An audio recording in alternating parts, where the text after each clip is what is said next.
بسم اللہ الرحمن الرحیم۔ جناب عبداللہ جو اپنے والد کعب بن مالک رضی اللہ تعالی عنہ کے نابینا ہو جانے کے بعد ان کے رہبر تھے، وہ اپنے والد کعب کا واقعہ جو غزوہ تبوک میں حضرت صلی اللہ علیہ وسلم سے پیچھے رہ جانے کے سلسلے میں پیش آیا، خود ان کی اپنی زبان سے بیان کرتے ہیں۔ کعب کہتے ہیں کہ میں کسی غزوہ میں آپ صلی اللہ علیہ وسلم سے پیچھے نہیں رہا سوائے غزوہ تبوک کے، البتہ غزوہ بدر میں پیچھے رہا، مگر اس غزوہ میں کسی بھی پیچھے رہ جانے والے پر عتاب نازل نہیں ہوا، کیونکہ حضرت صلی اللہ علیہ وسلم اور مسلمان قریش کے قافلہ کا قصد کر کے نکلے۔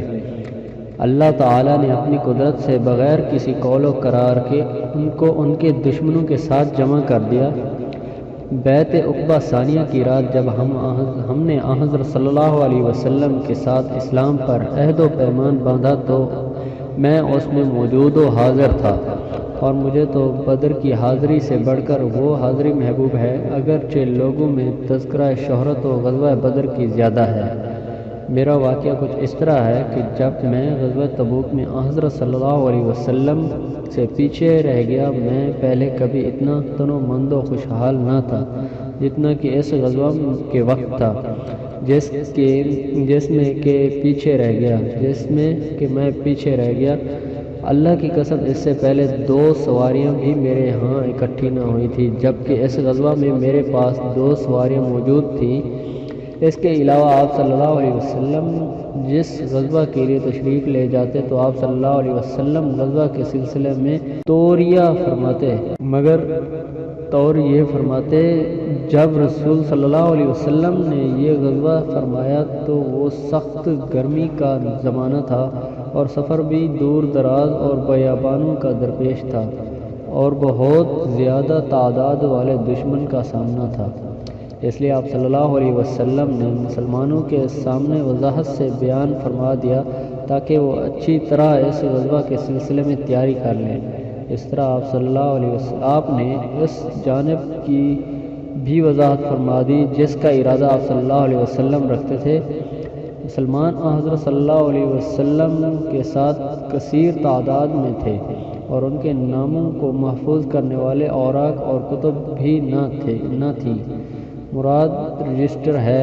حضرت کعب رضی اللہ تعالیٰ عنہ فرماتے ہیں کہ اگر کوئی شخص لڑائی سے غائب رہنے کا ارادہ بھی کرتا تو وہ یہ گمان کرتا کہ اس کا معاملہ حضرت صلی اللہ علیہ وسلم پر مخفی رہے گا، جب تک کہ اس کے متعلق اللہ کی طرف سے کوئی وحی نہ اترے۔ حضرت صلی اللہ علیہ وسلم نے یہ غزوہ اس موسم میں فرمایا جب پھل پک چکے تھے اور سائے پسند آنے لگے تھے، اور میرا میلان طبعی ان کی طرف تھا۔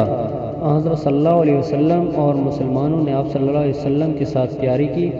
میں صبح سویرے تیاری کے لیے آتا، مگر بغیر کچھ تیاری کیے واپس لوٹ جاتا، اور اپنے دل میں یوں کہتا کہ میں جب چاہوں گا ایسا کر لوں گا، کیونکہ مجھے اس پر پورا قابو حاصل ہے۔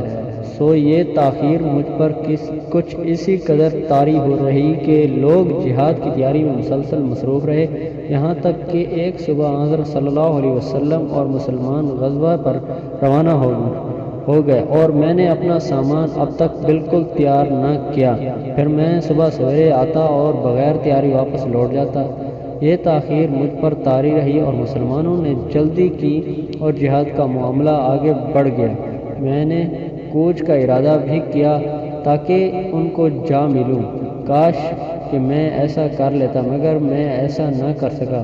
رسول صلی اللہ علیہ وسلم کے تشریف لے جانے کے بعد جب میں لوگوں میں نکلتا تو یہ دیکھ کر غمگین ہوتا کہ میرے سامنے جو نمونہ آتا وہ یا تو نفاق سے تہمت یا فتح ہوتا، یا پھر وہ شخص جس کو اللہ کی طرف سے وجہ ضعف و کمزوری کے معذور قرار دیا جا چکا۔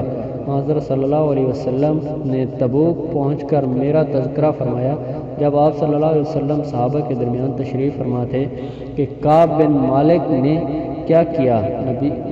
بنی سلمہ قبیلہ کے ایک شخص نے کہا یا رسول اللہ صلی اللہ علیہ وسلم اس کو اس کی دونوں چادروں اور اپنے دونوں کندھوں کی طرف نگاہ ڈالنے نے روک دیا۔ باقی حدیث سننے کے لیے ہمارے چینل کو سبسکرائب کریں اور شیئر لائک ضرور کریں۔ اگلی ویڈیو میں بقیہ حصہ حدیث کا آپ کو سنائیں گے۔